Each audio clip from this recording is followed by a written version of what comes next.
Bonjour et bienvenue dans cette 5e partie pour notre formation sur le CSS. Donc précédemment nous avons fait une petite structure avec 3 paragraphes, quelques éléments mis en strong, d'autres en EM, certains avaient des classes, d'autres des identifiants, et par le biais de certains sélecteurs, nous allons cibler ces éléments pour les mettre en forme. Ce qui donnait à peu près ceci. Dans cette vidéo, nous allons continuer un petit peu ces sélecteurs et déjà découvrir celui qu'on n'avait pas encore vu avec le tilde. Donc pour cet exemple, il nous dit qu'il sélectionnera tous les UL qui sont précédés d'un élément P. Et dans notre structure, on a déjà des P. Donc là, je vais enlever le petit EM supplémentaire. Et je vais recréer un P dans lequel je vais mettre un UL LI x2 avec dedans du lorem à 5 mots. Voilà. Je vais remettre ici un span, mais aussi avec du lorem 20 mots.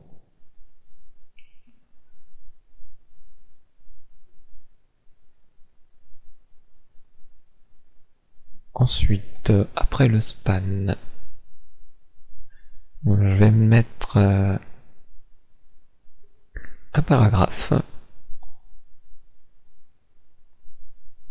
Donc c'est vrai qu'un paragraphe dans un paragraphe, c'est pas très logique, mais ça va être pour démontrer certaines petites choses. Un UL, un LI, x2, lorem 5, et à l'extérieur du P, même chose, UL, LI, x2, lorem 5. Donc j'ai des UL et j'ai des P. Et on va voir avec la règle CSS comment ceci va se sélectionner. Donc il nous dit que normalement c'est tous les éléments UL précédés d'un P. Donc on pourrait s'attendre à ce UL là, ce UL là, mais pas celui-ci. Ou peut-être dans la précédence, ça peut être ce P là, puis ce UL qui est précédé d'un P. De ce P là même. Donc on va voir. Dans la règle de style, en bas, je vais continuer. Donc si je regarde bien l'exemple, c'est P et UL. Donc pour le tilde, c'est la touche Alt-GR 2.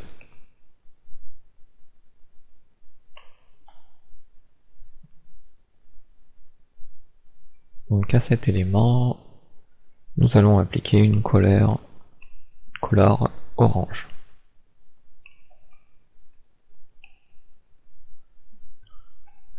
Je valide et j'enregistre mes deux documents. Puis dans le navigateur, je regarde mes UL, comment ont-ils été affectés. Donc ce UL a bien été sélectionné parce qu'il est précédé, comme on le voit, d'un P. Ce UL a été sélectionné parce que son précédent ou son parent est aussi un P. Si ici c'était plutôt un div, et qu'ici on avait bien le P,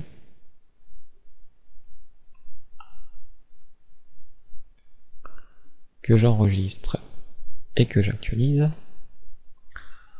on voit bien que celui qui est précédé du div n'est pas en couleur orange. Par contre, celui qui est précédé du P est de couleur orange. Tout comme celui qui n'est pas enfant du P, puisque lui il est enfant d'un P, comme celui-ci est précédé d'un P, d'ailleurs c'est un peu bizarre. Donc en fait c'est pas forcément le premier élément d'après ce qu'on peut remarquer. Ça peut être peu importe tant qu'il y a un P qui le précède, visiblement. À vrai dire, moi c'est pas une règle que j'utilise très souvent, mais ça peut être utile parfois. Donc maintenant, concernant un petit peu les histoires de filtres, on va appliquer quelques éléments à nos classes. Par exemple, le LI, on va lui donner un identifiant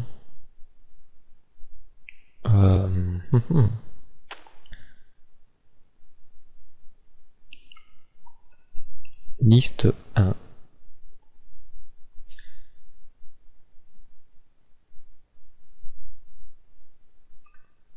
Le suivant, on va l'appeler liste 2. Celui-ci, je vais l'appeler pardon, liste A. Celui-ci, liste B. Et le dernier, les derniers, liste A en minuscule, liste B en minuscule. Je vais enregistrer cette partie HTML. Donc j'ai plusieurs LI qui ont tous un identifiant, mais n'ont pas les mêmes, pas exactement le même ID. Même si liste A et liste B ici se ressemblent, le caractère majuscule ou minuscule font que ce ne sont pas les mêmes identifiants. C'est ce qu'on appelle sensible à la casse. C'est tout simplement le fait que majuscule et minuscule n'est pas traduit pareil par l'ordinateur. Et maintenant je pourrais vouloir par exemple sélectionner tous les identifiants qui auraient comme attribut ID liste, mais sans savoir le dernier caractère. Je pourrais sélectionner par exemple tous mes LI. Mais ici, je voudrais que tous mes LI, et pas tous ceux qui seraient sur ma page, mais seulement ces 3 blocs de LI qui m'intéressent, qu'ils ont particulièrement un identifiant qui commence tous visiblement pareil, mais qui ne se terminent pas exactement de la même façon. Pour faire ce genre de sélection, on va utiliser les filtres. Et grâce aux filtres, on va pouvoir demander tous les LI qui posséderaient l'identifiant liste quelque chose. Mais il faudrait qu'ils commencent tous exactement par liste. Ensuite, je pourrais m'amuser à mettre d'autres identifiants.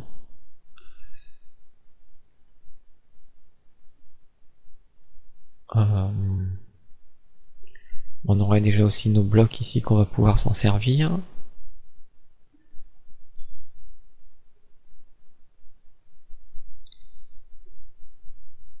Et bon, pour l'instant je vais voir ça. Donc dans nos règles,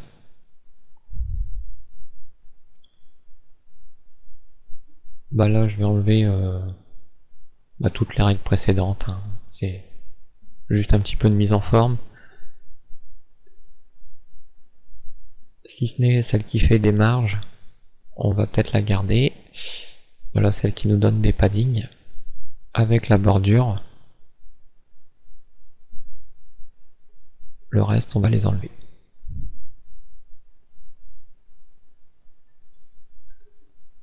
Si je me trompe pas, ça devrait aller. Voilà, donc je vais déjà regarder ça. Normalement, on devrait avoir les textes normaux et juste le trait en dessous. Voilà, donc il y a encore une règle de couleur qui traîne quelque part. La bordure. Et dans le index, ah oui, c'est parce qu'on l'avait mis en tant qu'attribut style. Donc je vais l'enlever, ça je pense que vous avez compris un petit peu le poids des règles. Voilà. Donc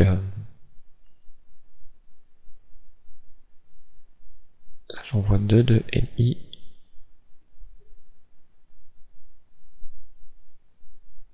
Voilà, c'est ici, j'ai oublié le petit guillemet de fermeture.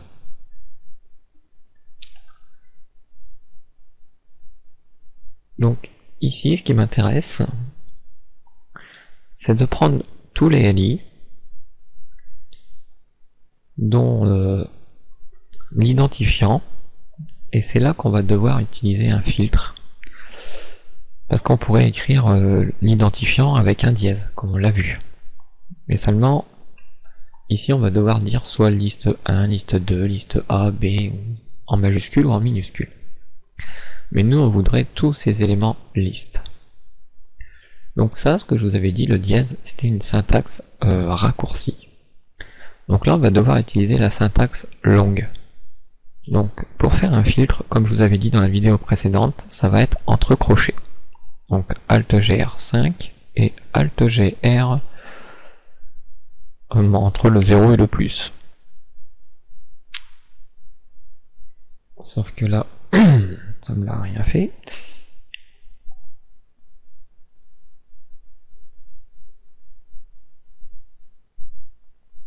Visiblement, j'ai un souci avec le clavier.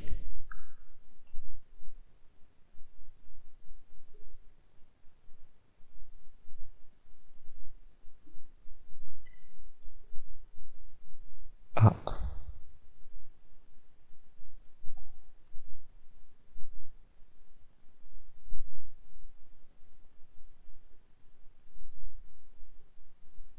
Donc si comme moi vous rencontrez aussi le problème de ne pas pouvoir mettre les crochets ouvrants et fermants, c'est qu'en fait dans Aptana il y a quelque part un raccourci.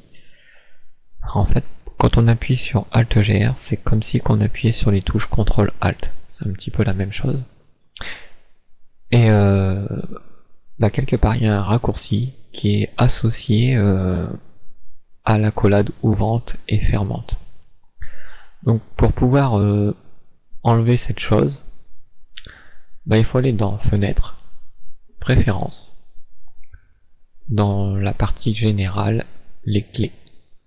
Donc ça s'appelle les clés, mais c'est les raccourcis. Ici, on va aller filtrer dans un premier temps la catégorie, car ce problème provient d'Emmet.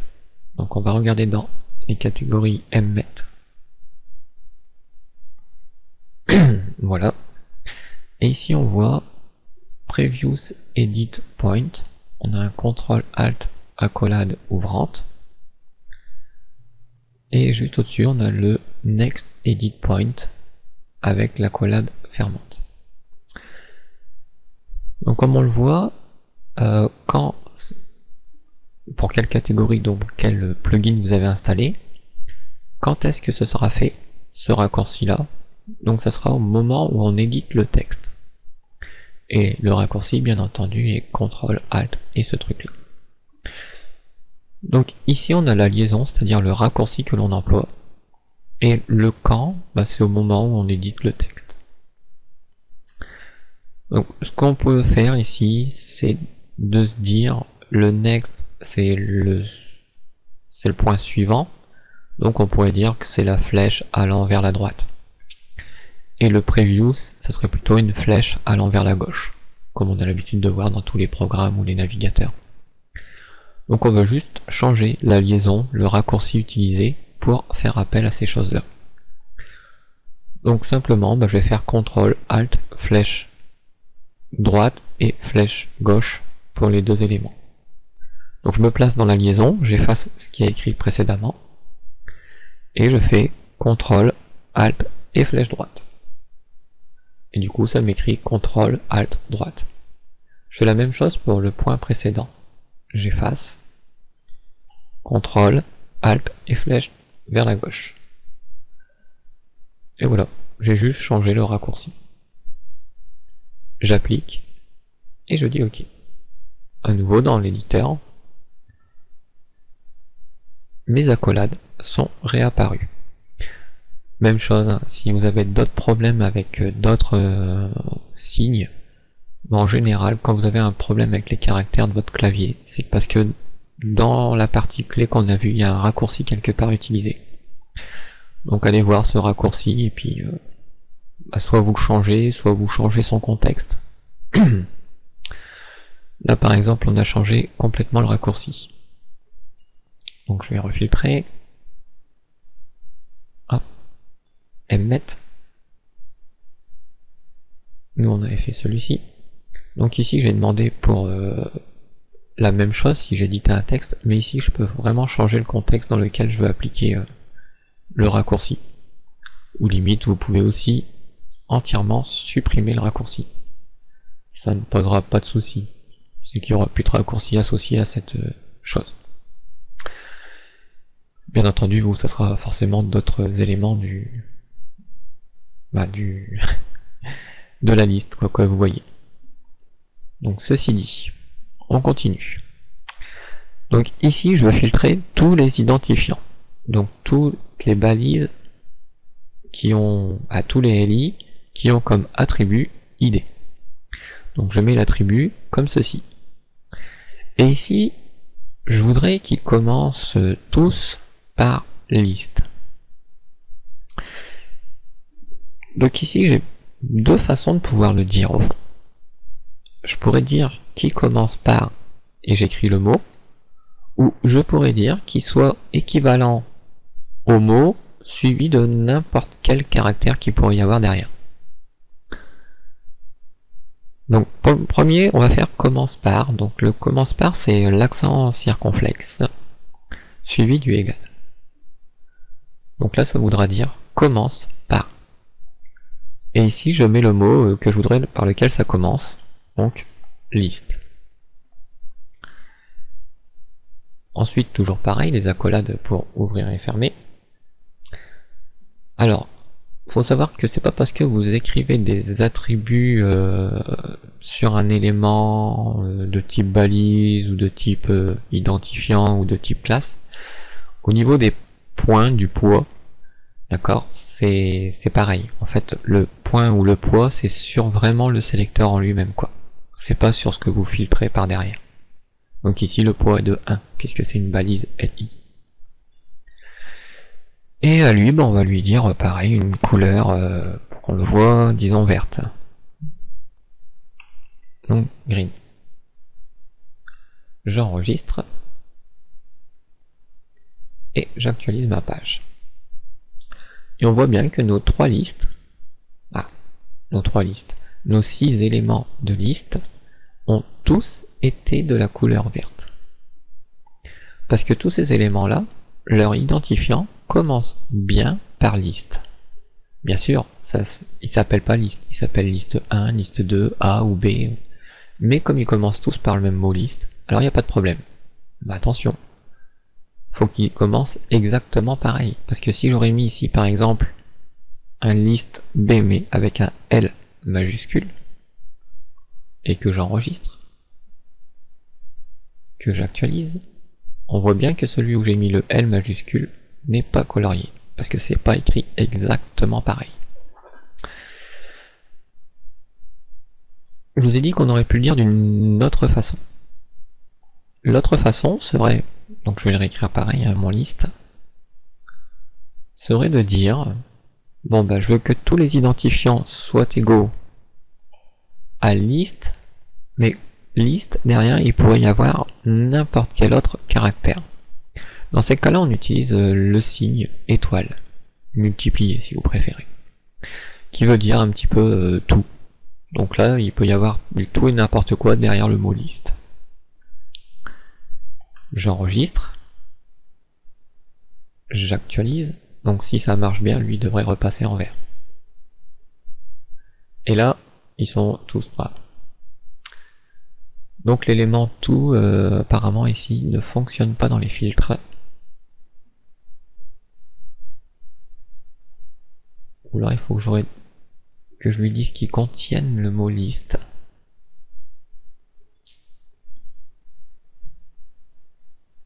Mais là, si je fais juste ça, ça ne marchera pas. On n'en aura aucun de sélectionné. Voilà. Donc si on regarde un petit peu la référence, donc ici le petit accent circonflexe voulant dire qu'ils vont commencer par. Donc là il sélectionne tous les liens dont l'attribut src va commencer par https. Ici le dollar voulant dire finit par. Là il va prendre tous les liens dont l'attribut src finit par .pdf. Étoile. Il va sélectionner tous les liens qui ont l'attribut src contenant le mot w3school.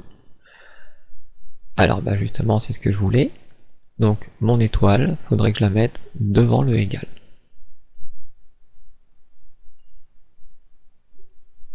J'enregistre et j'actualise. Et effectivement, il m'a pris tous les éléments qui ont dans leur attribut ID le mot liste. Peu importe que ce soit liste exactement. Si on a mis l'égal, vous avez vu, il n'y avait aucun mot qui s'appelait liste, donc il a sélectionné aucun élément de mes listes. Donc bien sûr, je peux décider de sélectionner vraiment les listes qui me plaisent. Par exemple, j'aurais voulu liste 1, mais aussi un autre qui aurait liste 2. Et bah pour cela, on va enchaîner un deuxième filtre. Donc là, j'ai mis un filtre. Et puis ici, je pourrais dire, bah, je veux aussi tous les LI qui auraient liste A par exemple, mais un A majuscule.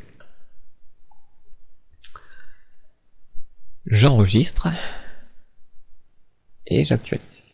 Et effectivement, on a bien le 1 et le A qui est en vert.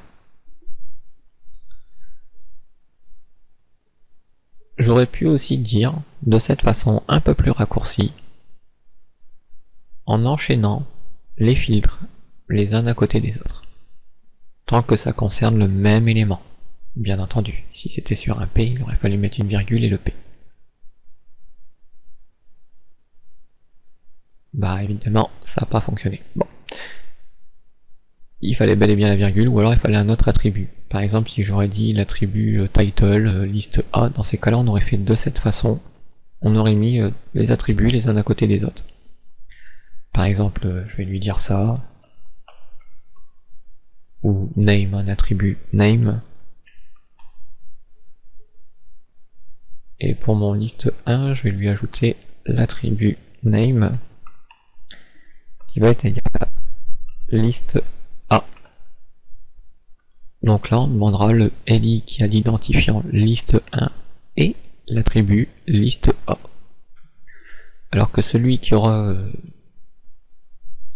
par exemple, j'aurais pu faire une copie du liste A juste en dessous pour avoir le name.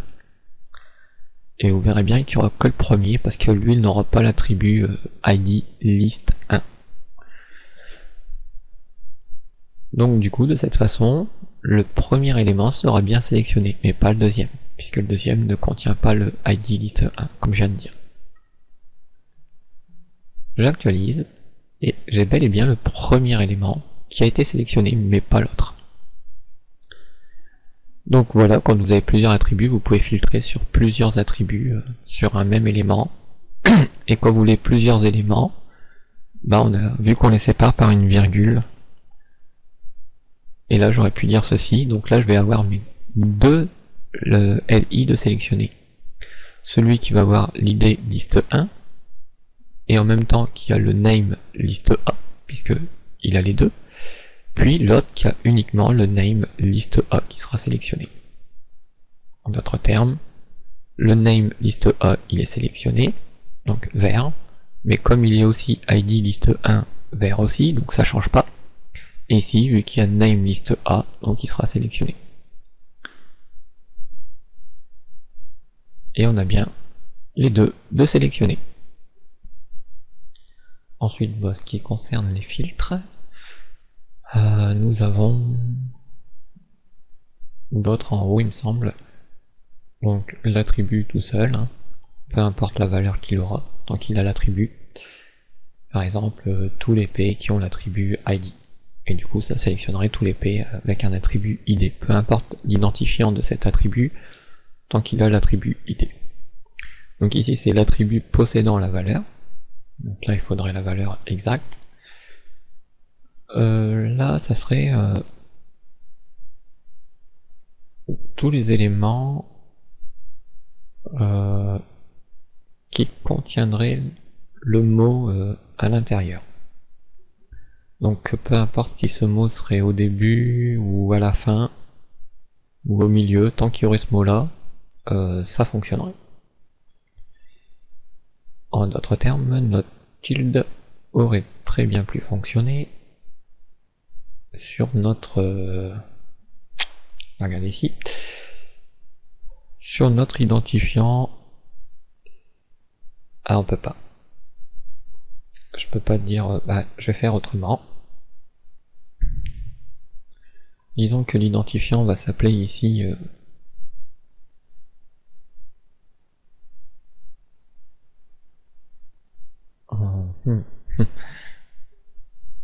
liste A, et là il va avoir comme nom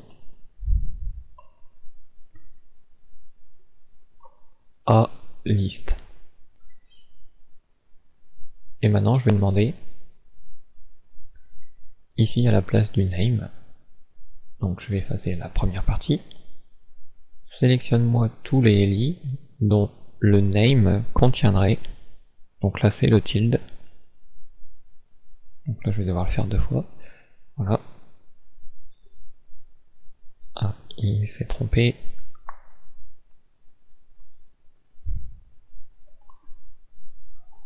Décidément. Voilà. Donc, trouve-moi tous les LI dont l'attribut name contiendrait le mot liste tout court. Donc logiquement, ça va me sélectionner seulement celui-ci et celui-ci, mais pas les autres. J'aurais pu faire la même chose avec ID pour qu'il y en ait plus, mais bon, le principe est là. C'est que liste, là il commence par liste, là il finit par liste, et avec l'attribut tilde, avec ce caractère tilde, on va pouvoir filtrer cette chose. Donc logiquement, ici il n'y aurait pas de changement. Effectivement, il n'y a pas eu de changement, puisque les deux possédant l'attribut name et le mot liste à l'intérieur, peu importe la position qu'il est. C'est à ça que ça veut dire le tilde. Et le pipe, donc le trait vertical, sélectionne les éléments avec l'attribut qui a comme valeur de départ. Donc là, faudrait que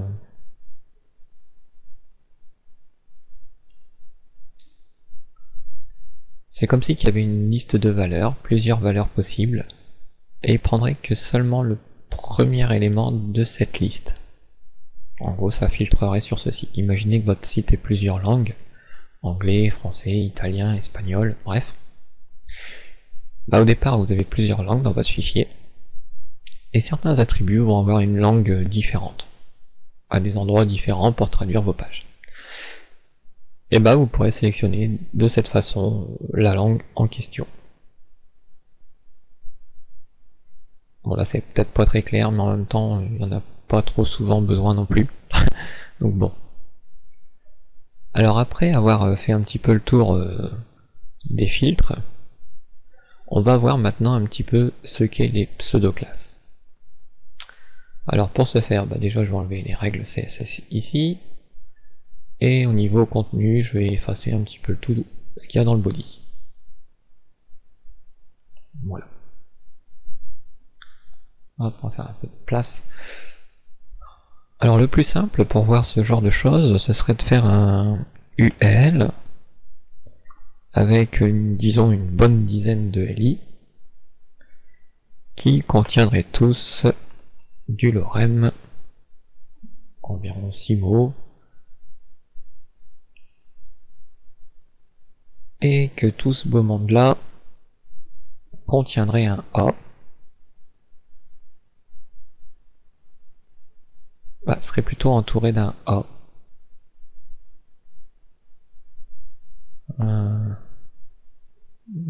plutôt vont contenir un A. Là j'ai un petit peu de délire. Non, enfin bref, on va continuer ceci. Donc à l'intérieur, il y aurait des A qui auraient comme attribut href à la valeur dièse, pour pas que ça change de page. Et ces éléments A vont avoir un lorem de 3 mots, ça suffira. Voilà. Donc bon, c'est pas grave, il a effacé le contenu des LI, mais bon, on a quand même nos lorem. Avec nos A, c'est ce qui m'intéressait le plus. Donc ici, dans le corps de ma page, je me retrouve avec une liste de 10 éléments. Tous ces éléments sont des liens cliquables. Et par défaut, le navigateur a un comportement.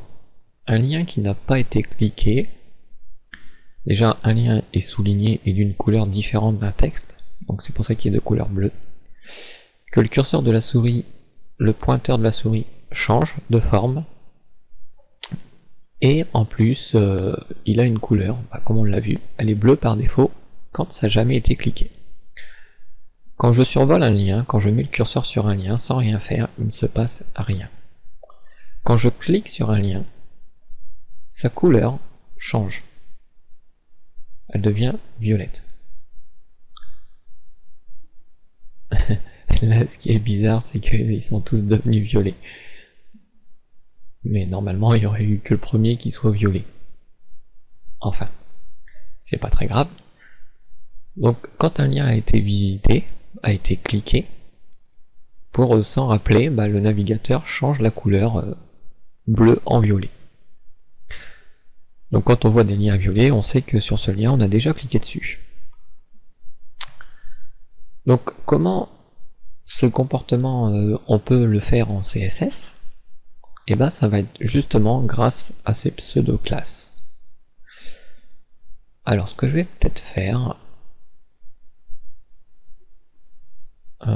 je vais bien regarder la structure ULLI, ce qui s'est passé avec mes liens. Il faudrait que j'arrive à identifier des liens un petit peu différents.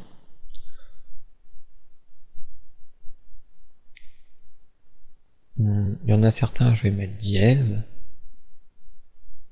Il y en a d'autres, je vais mettre, je sais pas, la page...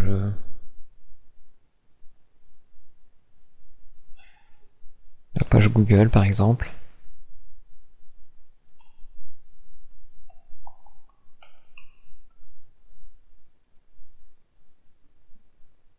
Une fois en HTTP normal.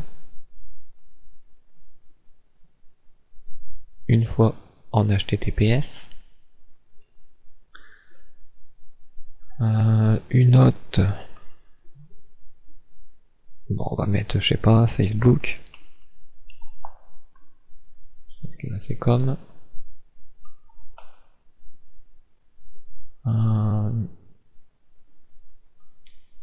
une autre Twitter.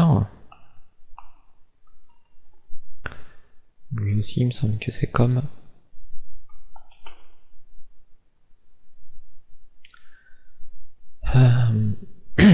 une encre. Donc on va utiliser un div qui va avoir comme attribut ID qui vaudra test. À l'intérieur, je lui mettrai un paragraphe qui lui-même va contenir un lorem de 100 mots. Voilà. Donc j'ai mon idée, mon paragraphe, et dedans il y a 100 mots. Bien voir le P, je vais comme d'habitude le mettre en dessous. Voilà. Donc lui, on va dire qu'il va cibler l'encre, donc cet identifiant test. Vous voyez pourquoi on met un dièse? Parce que les idées, on les appelle dièse aussi en CSS. Comme ça, c'est un peu plus facile déjà à retenir. Et je vais en laisser un autre seulement avec le dièse, un sans rien du tout. Puis les deux derniers, je vais les supprimer tout bonnement. J'enregistre mon document. J'enregistre ma feuille de style, même s'il n'y a plus rien. Et j'actualise. et on se retrouve seulement avec les éléments coloriés qui ont un rapport avec cette page-là directement. C'est-à-dire que le lien, la cible est cette page. Effectivement, lui, il pointe sur dièse, comme on le voit en haut. Lui, il pointe sur une encre, le paragraphe d'en dessous. Mais l'encre commence bien par un dièse, qui voulant dire cette page, donc index HTML. Et le dernier, comme il n'y a rien, donc ça veut dire cette page aussi. Si je clique, je suis bien sur cette page, sauf qu'il n'y a pas le dièse à la fin. C'est pour ça que ces trois-là, ils sont coloriés, tout bonnement. Et les autres sont pas coloriés, parce que j'ai pas encore été sur les pages concernées. Imaginons que je veux aller sur la page de Google, je clique, je vais bien sur la page de Google. Je reviens en arrière, seul le premier lien a été cliqué. Parce que l'autre, il n'était pas... même si j'y suis arrivé en HTTPS, le lien, quand je l'ai cliqué en HTTP, qui a été automatiquement changé par les services de Google en HTTPS. Ici, si je clique, il est en HTTPS directement. Et il se retrouve aussi colorié en violet. Et vous voyez que je ne peux pas revenir en arrière. Pour cela, si on efface le cache, vous voyez que ça change pas non plus.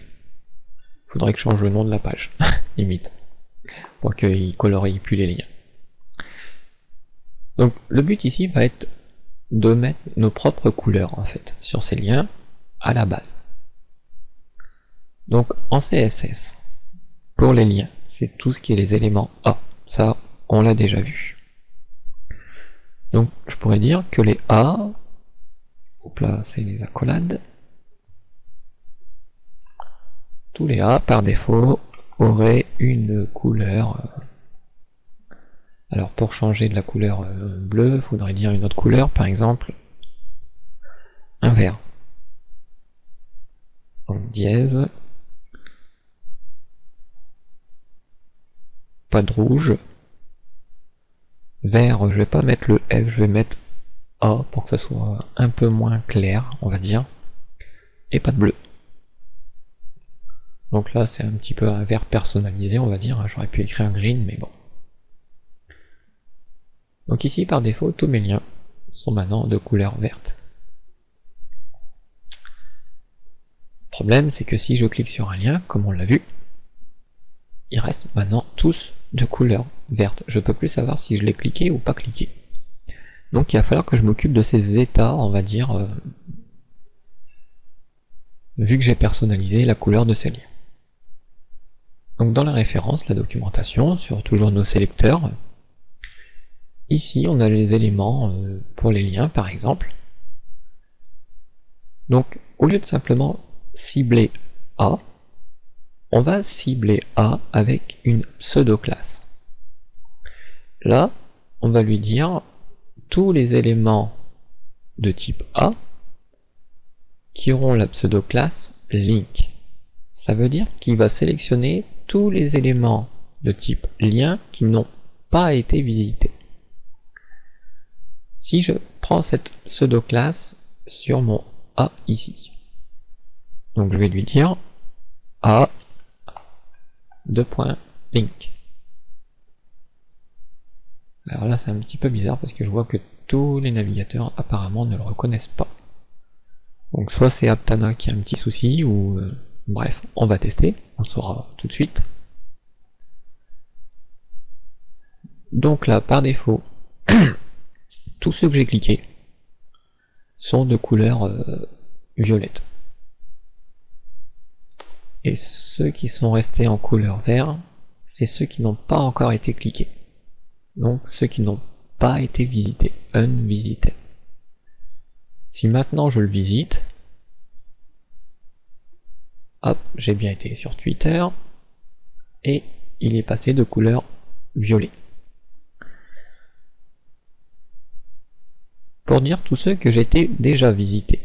Donc on a la pseudo-classe visited. Donc je pourrais recopier ce code.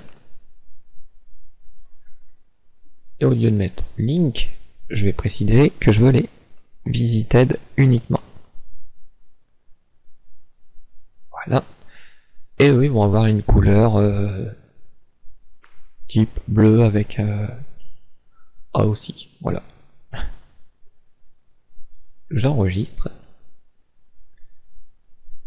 Donc logiquement, tous les violets doivent passer en bleu, puisque tous les violets ont déjà été visités, sauf celui-ci en vert qui n'a pas encore été visité. Voilà, donc ils sont bel et bien passés en bleu, sauf celui-ci. Donc là qu'on a compris ceux qui ne sont pas visités et ceux qui ont visité, donc le comportement vraiment par défaut du navigateur, c'est tout ce qu'il faisait à la base. Il changeait les couleurs bleues en couleur violette si ça avait été visité, et en couleur bleue si ça n'avait pas été visité. Alors, on en a d'autres. On a active et over. Alors, pour les over, c'est tous ceux qui sont survolés par la souris. Donc on va l'utiliser.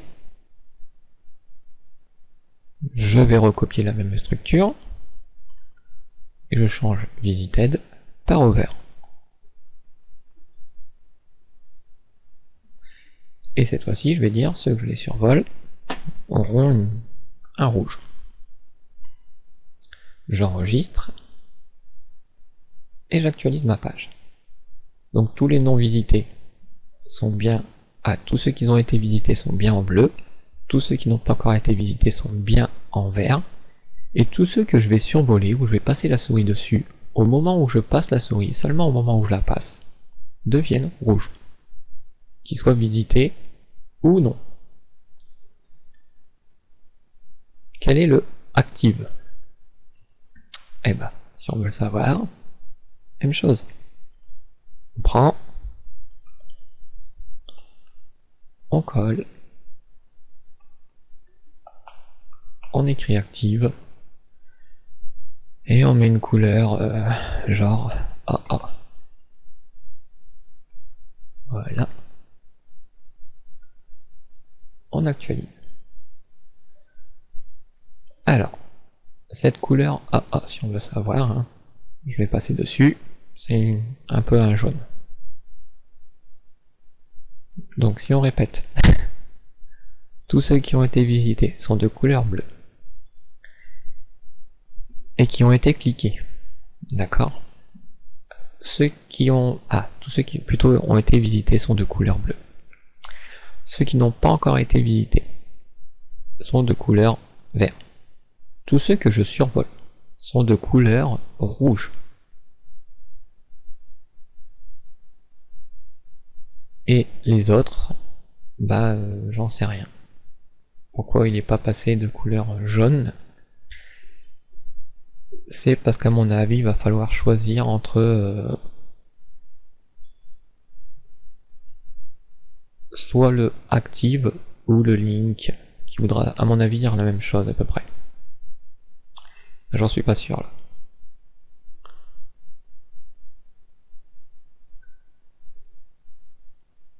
Normalement, c'est un lien actif.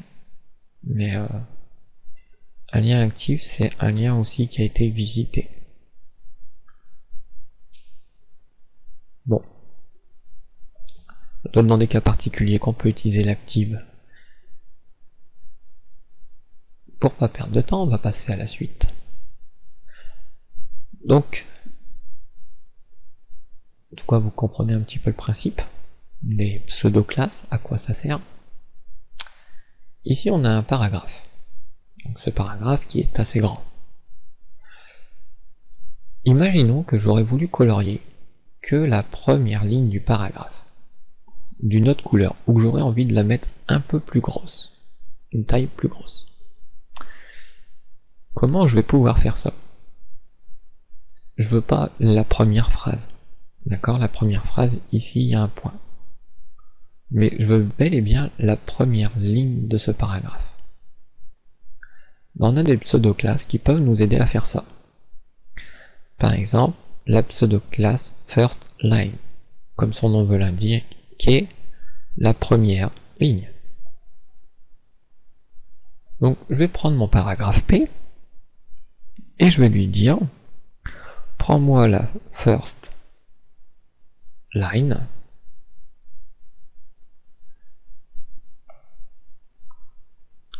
et on va jouer avec la taille, donc font size,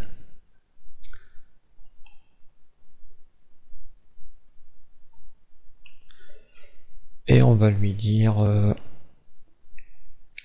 18 pixels. Puis j'enregistre. Et on pourrait même peut-être lui dire en italique, donc font style, de point i pour italique. Donc là je suis en train de faire du mmet, hein, fs de point i, et ça m'a traduit 1 heure. Bon, on va comprendre pourquoi. Non, voilà. Font style italique. Hop. Et effectivement, je me retrouve bien avec la première ligne de ce paragraphe, qui est en italique et qui est un petit peu plus gros le texte que la partie en dessous. Pourquoi je dis la première ligne et pas la première phrase? Bah là, mon écran elle a une certaine taille. Mais si mon écran était plus petit, et ben on voit que c'est uniquement la première ligne qui est bel et bien sélectionnée. Si je rétrécis, vous voyez que les mots passent en dessous. Malgré qu'ils passent en dessous, ils ne sont plus en italique ni plus grands. Donc ils me gardent bien uniquement la première ligne. Donc vous voyez que c'est un truc très pratique. Souvent on voit dans les journaux la première lettre d'un paragraphe qui est écrit en grand. Comment on pourrait faire ça? P, plutôt, mon paragraphe P. Dans la pseudo-classe, je voudrais la first, mais cette fois-ci letter, donc la première lettre. Même chose, entre accolades, je vais lui dire que je veux un font size. Donc là, je vais l'écrire en entier. Font size, là, on va beaucoup exagérer.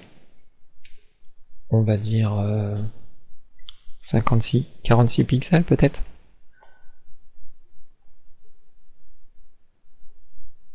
Le font style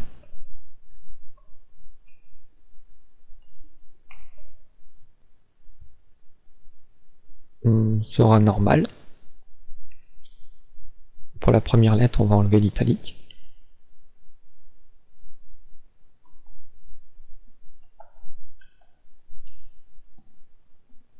Et le font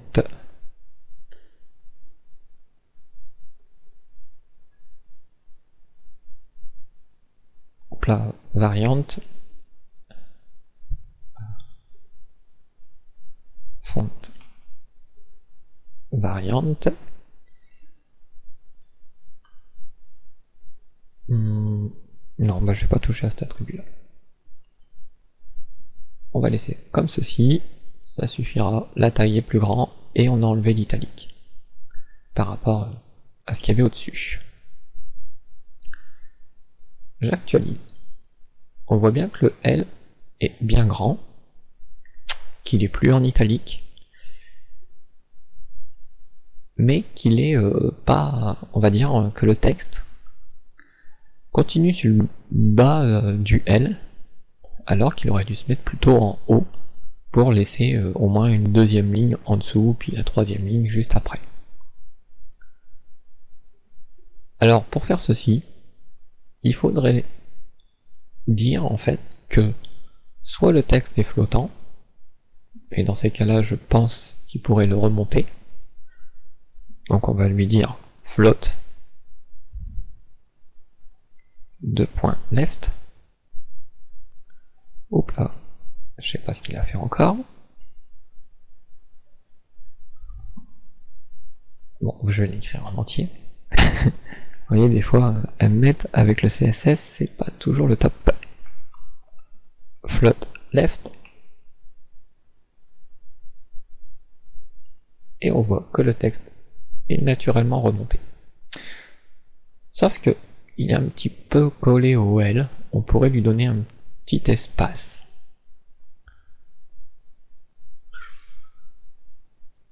on pourrait lui dire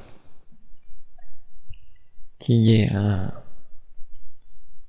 petit padding left, padding right, à droite plutôt, voire un padding de tous les côtés, puisqu'il y aura le texte en dessous aussi, de 5 pixels.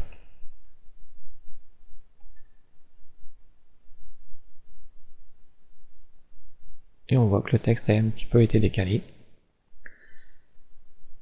et qui colle plus vraiment le L. Donc là après on peut jouer, on pourrait dire par exemple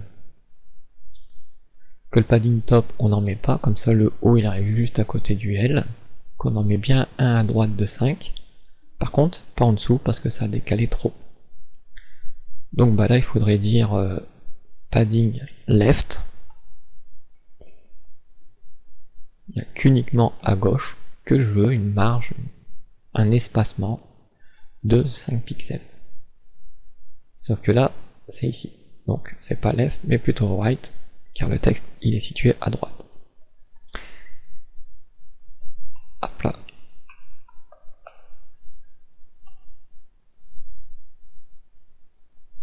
Voilà. Donc ça nous fait un petit peu comme dans les journaux. Alors ensuite nous allons voir qu'est-ce que le first child.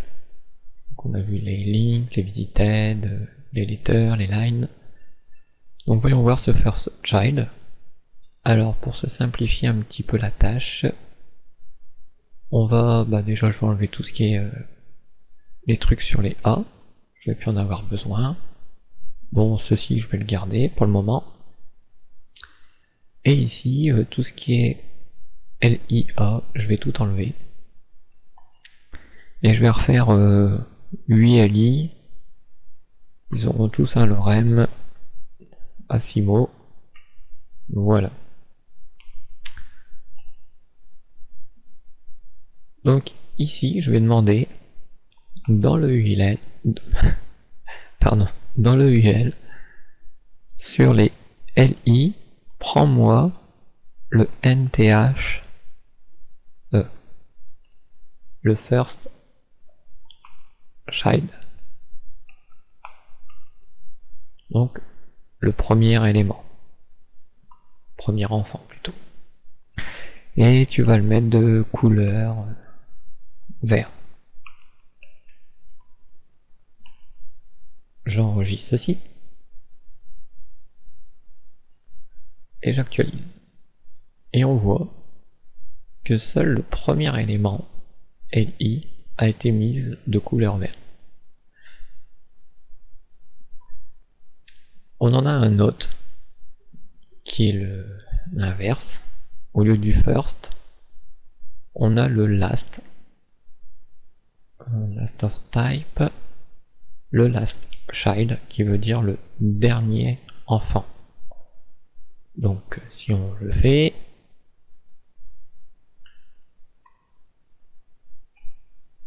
il va me sélectionner logiquement le dernier en vert. Et on a bien le dernier en vert. Alors, ici je ne le vois pas, mais bon. J'emmène un petit peu plus haut, non. Ensuite on a un autre élément qui est le NTH child, pour dire le énième élément. Et cet énième élément est exprimé dans les parenthèses. Donc je vais copier cette partie, puis je vais demander dans mon code là, donne-moi le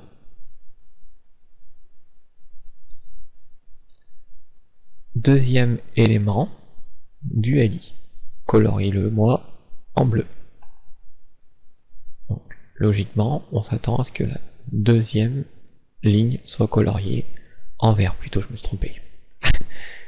Et effectivement, on a bien la deuxième ligne en vert. Alors, ici on peut dire aussi d'autres choses. Par exemple, je pourrais dire odd. qui veut dire pair ou impair. On va le savoir. J'actualise et on voit c'est l'élément impair odd. Tous les éléments impairs, donc 1, 3, 5 et 7, ont été coloriés de couleur verte. A l'inverse, even, pour dire pair cette fois-ci, donc ça serait les éléments 2, 4,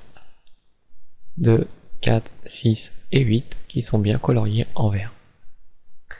Donc vous voyez que cette pseudo-classe est assez pratique.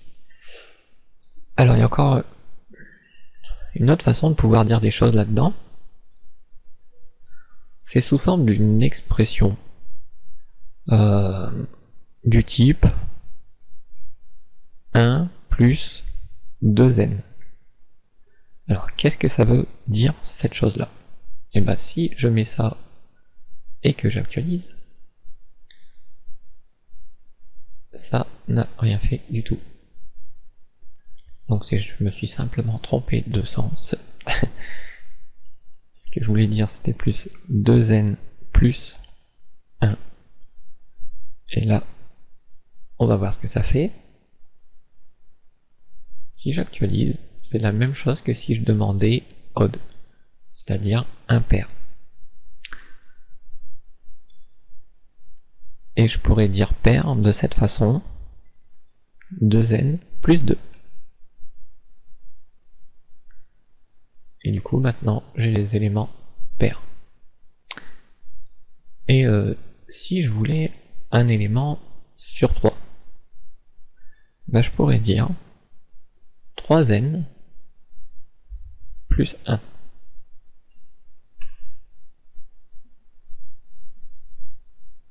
Et j'ai bien le premier, puis le quatrième, un élément sur 3 est colorié en vert. Et je pourrais faire plusieurs sortes de dans la même chose, quoi, on va dire. Alors, par contre, ici, ça veut dire en d'autres termes le 3, comme on le voit. Donc 1, 2, 3. C'est tous les 3 éléments qu'on les met à partir de 1. Donc quand je suis sur 1, 1, 2, 3, 1, 2, 3, je fais ceci. J'aurais pu partir de 2. C'est-à-dire ici j'aurais fait plus 2. À partir de 2, tous les 3 éléments, tu me les colories en vert. Donc 1, 2, 1, 2, 3, 1, 2, 3. Je peux faire aussi que tu me colories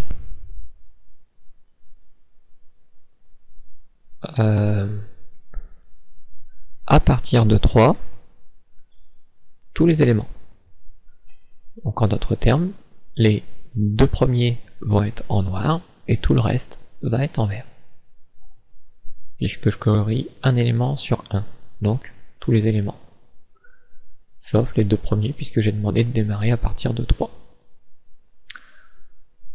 Et on peut faire plusieurs combinaisons comme ça pour sélectionner divers éléments comme bon vous semble, on va dire. Donc voilà, je pense avoir fait pas mal le tour des attributs déjà. Et des pseudo-classes. Alors c'est vrai qu'il y en a encore plusieurs. Hein. Je vous laisse le soin de faire joujou avec. Voilà. Ensuite on va passer dans la prochaine vidéo, comment dire, à tout ce qui est les alignements, on peut dire ça. Pour centrer des éléments, par exemple. Et peut-être quelques outils aussi qu'on va utiliser de temps à autre. Voilà, je vous en dis pas plus, et je vous dis à la prochaine vidéo. Allez, Ciao, bye bye.